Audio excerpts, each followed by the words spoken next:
मैं इस वक्त बीजेपी दफ्तर में हूं। कार्यकर्ताओं में काफ़ी उत्साह है, जैसा कि मैं लगातार रिपोर्ट कर रहा हूं। यहाँ मुझे एक और शख्स मिले, ये बता रहे हैं कि ये नितिन नवीन के गांव से हैं, तो उनके बारे में जो वहाँ के लोग कहते हैं, क्या सोचते हैं, इनसे पूछताछ में, इनसे बातचीत में हमें ये जानकारी तो मिली जाएगी। भाई साहब, क्या नाम है आपका, कहाँ से आए? मेरा नाम ठाकुर सौरभ सिंह है। मैं बिहार के नवादा डिस्ट्रिक्ट का रहने वाला हूँ। जो नितिन नवीन जी का पुस्तैनी गांव यही नवादा में रजौली विधानसभा में अमावा गांव है, जहाँ से उनके पिताजी पटना माइग्रेट किए थे और बाद में उन लोग वहाँ से एमएलए हुए जी। और तो वहाँ पे गांव में क्या अभी इनकी ज़मीन वगैरह है, घर वर है? इनकी ज़मीन पुस्तैनी घर सब अभी गाँव में। हाँ, मतलब लोगों की क्या धारणा है? लोगों की धारणा ये है कि भाई देखिए, इतिहास में पहली बार कोई बिहार से अध्यक्ष बन के आ रहा है, नहीं तो भाजपा का राष्ट्रीय अध्यक्ष आज तक बिहार से बना नहीं। और उसमें भी एक युवा को अध्यक्ष बना के सरकार ने, मतलब या संगठन ने बहुत अच्छा मैसेज दिया कि अब लोगों में ये है कि भाई ये बिहार को प्रायोरिटी देने के बाद आज तक बिहार एक पिछड़ा बीमारू राज्य रहा, उससे बाहर निकलने की स्थिति में। और उनके गांव में बहुत विशेष रूप से हर्ष का माहौल है कि भाई हम लोग कभी सोच भी नहीं सकते थे कि नवादा के रहने वाले एक कार्यकर्ता को भाजपा इतना बड़ा दर्जा देगी। वो भी विश्व की सबसे बड़ी पार्टी है और सबसे बड़ा पद, अध्यक्ष का पद, कार्यकारी अध्यक्ष का पद भाजपा ने भी उनको। कितने दिनों से आप बीजेपी में? हाँ, मुझे बीजेपी में 12 साल हो गए। आपको भी लालसा है? नहीं, कोई लालसा नहीं है, सेवा भाव है, कोई लालसा नहीं। सेवा भाव है। हाँ, पता चला कि जिसका नाम आ जाता है उसका नाम काट देते हैं बीजेपी वाले।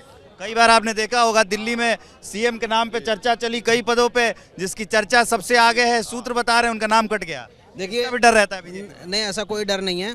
अब सूत्रों में लोग इन्फॉर्मेशन अपने हिसाब से कुक करते हैं। संगठन की अंदरूनी जानकारी यूजुअली भाजपा के अंदर से मिलती नहीं है।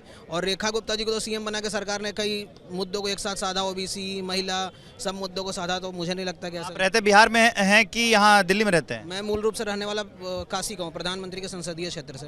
मेरा तो बड़ा गोल गेम घुमा दिया यार। अभी आप बोल रहे हैं नवादा से आया, अभी बोल रहे हैं काशी से आए। जैसे नितिन नवीन जी के पिताजी पटना माइग्रेट किए, वैसे मेरा भी गाँव वहीं है, लेकिन मेरा एजुकेशन काशी से हुआ है। मैं काशी से? कहाँ से पढ़े? Sunbeam school. सनबीम से पढ़ा? मैं बीएचयू से पढ़ा ना, तो इसीलिए। हाँ, एक हमारे साथ और भी कार्यकर्ता। और भाई साहब बताइए, कहाँ से आए आप? ऐसे तो हम ये बनारस से हैं, लेकिन उत्तम नगर में रहते हैं। उत्तम नगर में क्या करने आए आप? अपने राष्ट्रीय कार्यकारिणी अध्यक्ष जी को शुभकामनाएं देने आए हैं। शुभकामनाएं देने के लिए आए। कब से हैं आप बीजेपी में? 14 साल हो गए हमें। 14 साल हो गए? कार्यकर्ता था, उसके बाद मंडल अध्यक्ष बना, फिर जिला में मंत्री हूँ, ऐसे काम करते हैं। हाँ, पार्टी सब देखती है सर।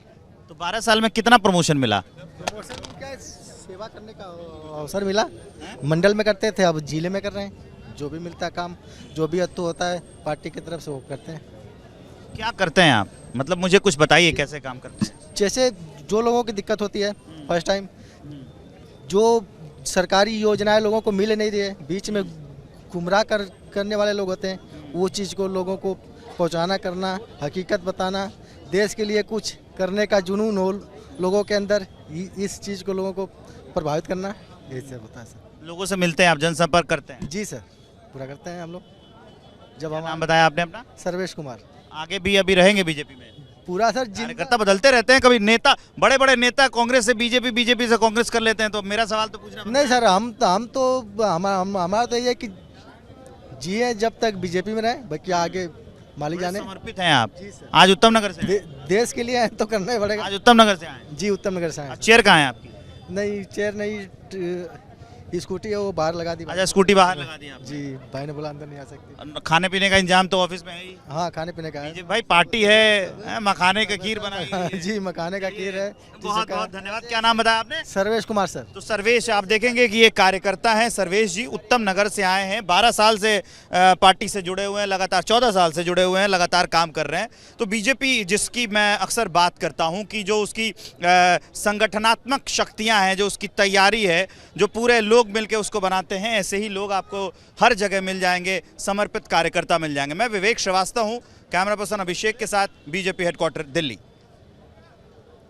कैमरे वाले ये तस्वीरें हम आपको दिखा रहे हैं कार्यकर्ताओं का।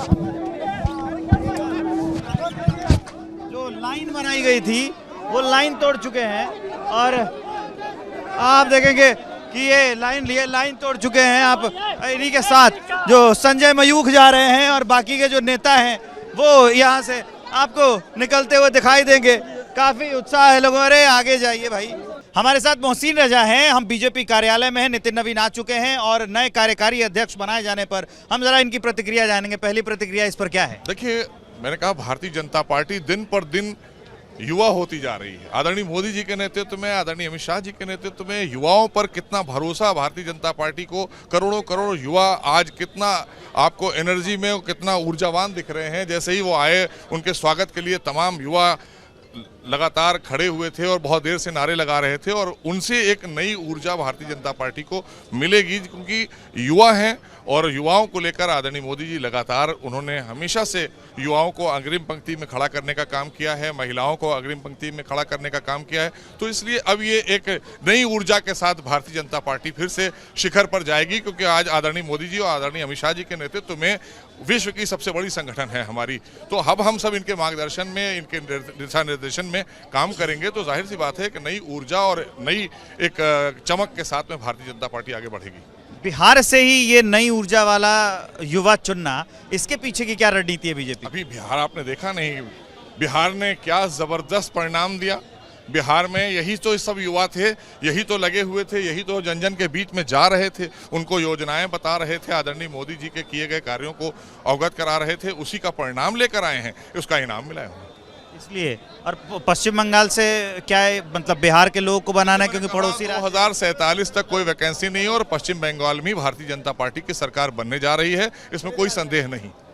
एक और मुझे बात बताइएगा, बस एक और सवाल है मेरा कि ये जो पूरे परिवर्तन हो रहे हैं तो इससे ये नहीं लगेगा कि पार्टी में और भी कुछ जो बड़े नाम थे, जो बड़े कद के लोग थे, नाराजगी? उनका आशीर्वाद है, अंदर खाने भीतर खाते नहीं, ऐसा कुछ नहीं, उनका आशीर्वाद है, मार्गदर्शन है, उन्हीं के सहयोग और प्यार से ही तो हम लोग आगे बढ़ रहे हैं। उनका हमेशा से स्नेह प्यार मिला है और ये आज जो परिणाम है आप देख रहे हैं तो सभी की सहमति और सभी लोग आपको दिख रहे हैं इस खास करके उनके स्वागत समारोह में, उनका आशीर्वाद भी है और युवाओं का साथ भी है। एक आखिरी सवाल मोहसिन रजा जी, जब कोई आदमी आता है, नया पद दिया जाता है तो काफी उम्मीद होती है। आपको नितिन नवीन से बतौर अध्यक्ष, कार्यकारी अध्यक्ष, क्या क्या उम्मीदें हैं? संगठन कहाँ जाएगा? देखिए, उनके पास संगठन का अनुभव है, युवा है, लेकिन बहुत युवावस्था से ही वो संगठन के साथ जुड़े रहे, तमाम दायित्व पर रहे और साथ ही साथ 4 बार के वो 5वीं बार विधायक हुए, तो 5 बार से विधायक हैं और युवा मोर्चे से लेकर और यहाँ तक का उनका सफर बहुत ही लाजवाब है। तो आगे भी भारतीय जनता पार्टी को उसका बहुत बड़ा फायदा मिलेगा। धन्यवाद हमसे बातचीत करने के लिए। मोहसिन रजा थे और बता रहे थे कि कैसे चुनाव किया गया और आगे नितिन नवीन के नेतृत्व में संगठन की का भविष्य वो कैसे देखते हैं। मैं विवेक श्रीवास्तव हूँ, बीजेपी हेडक्वार्टर से दिल्ली।